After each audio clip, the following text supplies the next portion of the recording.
Aujourd'hui, un podcast qui retrace littéralement l'histoire d'Internet, ce réseau des réseaux avec lequel on vit aujourd'hui, mais on n'imagine peut-être pas cette histoire complexe derrière qui remonte aux années 60-70. L'informatique est présent, Internet arrive aux États-Unis, ensuite il y a un contexte aussi français qui est important dans cette histoire, il y a l'arrivée du web, qui se greffe sur le réseau internet, et puis il y a le rôle de l'Union soviétique, de la Chine aussi, il y a beaucoup d'enjeux géopolitiques, géostratégiques comme ça.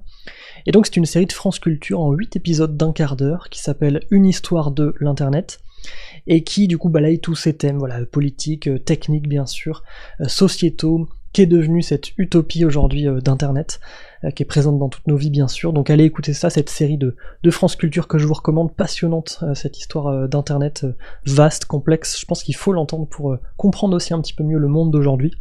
Et moi je vous dis à demain. Personne ou presque ne sait raconter l'histoire politique d'Internet, sauf peut-être Dominique Cardon, sociologue, qui travaille depuis des années sur les questions numériques. Il est pour moi l'un des meilleurs vulgarisateurs de cette histoire. La preuve, on fait souvent remonter la naissance d'Internet à la création du réseau ARPANET en 1969. En réalité, ça commence en 61. C'est-à-dire que l'idée qu'on allait connecter les ordinateurs, elle remonte, c'est une histoire qui vient des années 50, elle est lancée en 61